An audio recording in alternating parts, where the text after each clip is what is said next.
नाशिकमधील लक्ष्मी ज्वेलर्स, सोने व चांदीचे उत्तम ठिकाण।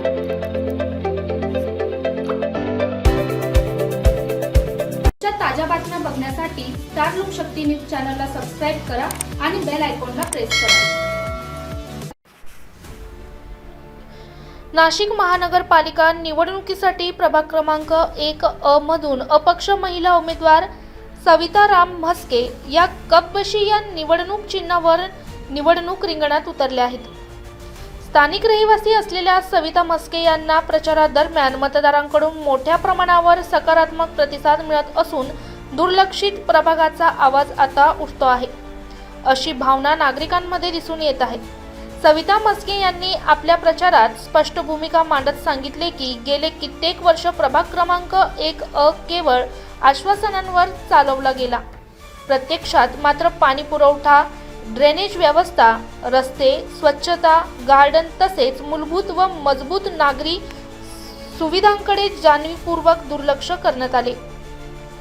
या प्रश्नांचा थेट फटका सर्वसामान्य नागरिकांना बसत असल्याचे त्यांनी नमूद केले।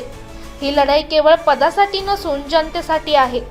प्रभागाच्या सर्वांगीण विकासासाठी आणि खऱ्या अर्थाने परिवर्तन घडवून आणण्यासाठीच मी निवडणुकीच्या मैदानात उतरले आहे, असे सविता म्हस्के यांनी सांगितले। स्थानिक समस्यांची जाण असलेली उमेदवार म्हणून सविता म्हस्के यांच्याकडे मतदार आशेने पाहत असून प्रभाग क्रमांक 1 मध्ये परिवर्तनाची हवा निर्माण झाल्याचे चित्र सध्या दिसून येत आहे। ब्युरो रिपोर्ट, स्टार लोकशक्ती न्यूज, मुख्य संपादक रणजित झापर्डे। पाणीपट्टी आम्हाला डायरेक्ट 10 वर्षातून एकदाच आलेली। पाणीपट्टी दरवर्षी यायला पाहिजे, ती काय आली नाही। आणि हेच आपल्याला काहीतरी स्थानिक माणसाला निवडून दिलं पाहिजे, बाहेरपेक्षा स्थानिक माणसांना निवडणं फार गरजेचं आहे। काय सांगणार प्रभाग 1 मधील तुम्ही काय बद्दल डेव्हलपमेंट बद्दल काय विचार करता? रस्ते नाही व्यवस्थित आणि साफसफाईला महानगरपालिकेचे कुठलेही हे पण नाही आलेले कर्मचारी आतापर्यंत स्वच्छतेला आलेले नाही। अशा बऱ्याचशा समस्या आतापर्यंत मार्गीच लागलेलं नाही इथून। असं यावेळेस मतदार म्हणून कोणाला निवडून देणार आपण? मॅडमला निवडून देऊ ना आपण। कोणत्या मॅडमला? सविता राम म्हस्के यांना निवडून देऊ। आणि स्थायिक माणसाला आम्ही जास्त प्राधान्य देणार, कारण का स्थायिकच माणूस गरजेचा आहे। अनेक उमेदवार त्यांच्या विरोधात उभे आहेत, त्यांच्याबद्दल काही तुम्हाला माहिती आहे का? कोण आहेत, काय? पण आमच्या कानावर आलेले की बाहेरचे उमेदवार आलेले जास्त आहे ते।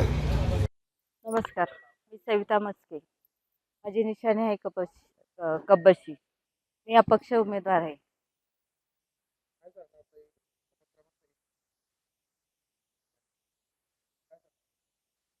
मतदारांना एवढंच सांगणार आहे की गेल्या 15 वर्षापासून प्रभागात काम करत आहे। नागरिकांनी तर ते पाहिलेलंच आहे।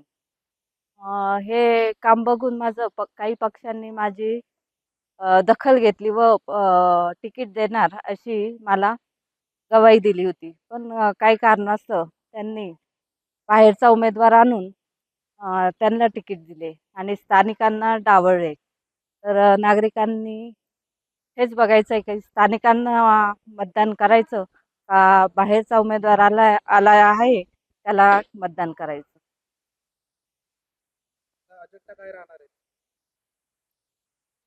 अजेंडा आता तर आम्ही प्रभागात फिरतोय, इतक्या समस्या आहे पाण्याच्या, गार्डन नाही, रस्ते खड्डे खूप झालेले आहे, लोकांना खूप अडचणी आहेत। पण प्रभागात स्थानिक नगरसेवक आहे, ते निवडून येतात आणि बसतात, काहीच कामं होती नाही। त्यांच्या खूप नागरिकांच्या समस्या आहे, त्या त्यांच्यापर्यंत जातात, पण ते काही ऐकून घेण्याच्या परिस्थितीत राहतीच नाही। नागरिक येतात आणि त्यांच्याकडे दुर्लक्ष करतात। त्यामुळे यावेळेस नागरिकांचा खूप संताप असा आहे की आम्हाला आता अपक्ष उमेदवार निवडून आणायचा आहे म्हणून। नमस्कार, मी संजय धनगर। मी प्रॉपर राहणारा मसरूळ स्थानिक। मागच्या टायमाला आमच्याकडून सुद्धा असंच प्रत्येकदा सत्ताधारी पक्षांनी खूप वेळा आम्हाला सुद्धा आश्वासन दिलं का तुमचे हे करू, तुमचे ते करू, फलाना करत्या बिस्ताना करत्या, पण आतापर्यंत कोणत्याही सुविधा नाहीच। पण या आमचे म्हस्केताई, आमचे रामबाबा हे आमचे खास माणसं आहे। पण ते वेळोवेळी आम्हाला मदत करत असतात. पण त्यांना कुठल्याही पक्षाचा आणि कुठलाही राजकारण वारसा नसताना सुद्धा ते आमच्या अडचणीला मदत करते आहेत. परंतु पण मागच्या टायमाला आमचे सविताताई खूप प्रयत्न केलं भाजपच्या तिकिटावर आणि मागच्या 8 वर्षापूर्वी ते धनुष्याच्या याच्या चिन्हावर सुद्धा लढले होते. पण थोड्याशा मताने त्यांचा पराभूत झाला. पण काही हरकत नाही. पण या टायमाला ते 100% निवडून येतीलच. पण ही आमची 100% या जनतेची कौल त्यांच्या पाठीशी आहे, हीच माझी विनंती आहे. पण त्यांनी बऱ्याच वेळा आमच्या समाजाच्या काँक्रीटकरण असो, खड्ड्यांचा रस्ता असो, पाण्याचा असो, हा प्रश्न खूप मोठा या प्रभागामध्ये मध्ये आहे. परंतु पण आमची जनतेची एवढीच आता अपेक्षा आहे, आता पक्ष नको काही नको, आम्हाला अपक्षच माणसं पाहिजे. पण 100% सविताताई, मी जनतेला कळकळीची विनंती करतो, या टायमाला अपक्षाचे उमेदवार सविताताई म्हस्के यांना प्रचंड मताने विजय करावा, हीच माझी अपेक्षा आहे. त्यांची निशाणी कबशी. प्रभाग क्रमांक 1 मध्ये बघितल्या गेल्यानुसार मसूर प्रभागातील 28 गार्डन अशी आहे की ते गार्डन मध्ये जाण्याची सुद्धा कोणाची इच्छा नाही होत. आम्ही वारंवार तिकडे तक्रार करून सुद्धा त्या तक्रारींना त्यांनी अप्रूव्हल न देता त्यांनी काम फक्त होईल होईल असं सांगून टाळायचा विषय केलेला आहे. आणि तिकडच्या महिलांना सुद्धा आम्ही जाऊन तिकडे भेट घेतल्यानंतर ते सांगताय की इकडे आम्ही वारंवार तक्रार केलेल्या, कचऱ्याचा प्रश्न झाला, घंटागाडी सुद्धा तिकडे लवकरात लवकर चक्कर नाही मारत. आणि आकाश शोरूम साईडचं जे बॅगचं वाचनालय आहे, त्या वाचनाची आज कंडिशन मध्ये जाऊन कधी बघाल तिकडचं अजून त्या बेंचेस वगैरे तसेच आहे. तिकडचा निधी येऊन सुद्धा त्या निधीचा पैसा कुठे गेला? तुम्ही जर वाचनालय तुम्ही रिनोव्हेशन करू शकत नाही, रिनोव्हेशनचा अप्रूव्हल देऊन ते पैसे आल्यानंतर तुम्ही त्यांचं काम करू शकत नाही, मग तो पैसा जातो कुठे? अशा ह्या गोष्टींच्या सगळ्या समस्यांचं एक निर्माण करण्यासाठी आपल्याला एक नवीन व्यक्ती आणायचं एक ठरवलेलं आहे सगळ्या लोकांनी. आणि ज्यावेळेस आपण एक नवीन चेहरा आणि एक नवीन लोकांना संधी देऊ, त्यावेळेस काहीतरी बदल घडेल. वारंवार तक्रार करून सुद्धा लोकांना अजूनपर्यंत स्थानिक लोकांचं कसं असतं की स्थानिक लोकांना तुम्ही उमेदवारी देतच नाहीये, बाहेरच्या लोकांना तुम्ही आणताय, बाहेरच्या लोकांनी अप्रूव्ह करता का? कारण तुम्हाला सगळी घुसखोरी करायची इकडे. टेंडर येणाऱ्या सगळ्या गोष्टींचा कुंभमेळा आलेला आहे. यांचा एक फंटा की बाहेरच्या लोकांना आणून इकडे यांना उमेदवारी द्यायची आणि जे पण काही कुंभमेळ्याचे सगळे पैसे यांच्या खिशामध्ये न घालायचे. स्थानिक लोकांना यांना पुढे आणायचं नाहीये, कारण स्थानिक लोकांना पुढे आल्यानंतर त्यांना माहिती आहे की इथे हे लोक काम करतील आणि यांचा अजिंठा कमी होऊन जाईल. त्याच्यामुळे ह्या लोकांना यांचं असं की यांना फोर्स करून यांना खाली दाबायचं की तुम्ही बाहेरचे लोक आणणार, पैसे देणार, हे करणार. पैसे तर खूप जण 3-3, 4-4 कोटी रुपये ऑलरेडी दिलेले आहेत. काम करून 2-2 महिने प्रचार करून घेतला, त्यानंतर सुद्धा तिकीट दिलं नाहीये. म्हणजे हे पक्षाचं सगळं राजकारण खूप वेगळ्या घरच्या पातळीला गेलेलं आहे. पण आज लोकांचा एक सांगण्याचा मुद्दा असा आहे की तुम्ही सगळ्यांनी एक लक्षात घ्या, तुम्ही एक नवीन उमेदवार द्या, तुम्हाला नक्कीच काहीतरी बदल घडायचा बरेल.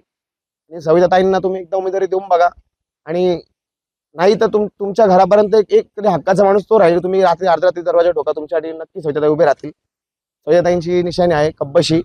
सगळ्यांचं लक्ष राहून द्या आणि बहुमताने त्यांना विजय करा. एक चान्स हक्काचा आणि एक मत हक्काचा. सविताताईंनाच आमचं मत राहील. आणि आमचा हक्काचा माणूस असल्यामुळे आणि खूप साध्या घरातला असल्यामुळे आणि खूप जेन्युइन व्यक्ती आहे, त्यामुळे आमचं सगळं फोकस त्यांच्यावरतीच आहे. आणि आम्हाला पैशावाल्या लोकांचं आम्हाला काहीच नको आहे आणि ते लोक आम्हाला नकोच आहे, कारण त्या लोकांनी गेल्या 25 वर्षापासून प्रभागामध्ये जो विकास व्हायचा होता तो विकास आज थांबलेला आहे कुठेतरी. थांबायचं कारण खूप वेगळं आहे. तुम्ही एकदा प्रभागामध्ये चक्कर मारून बघा, सगळ्यांना दिसेल इकडचे नगरसेवक यांचं काय आणि काय तुम्हाला सगळ्यांना दिसून जाईल.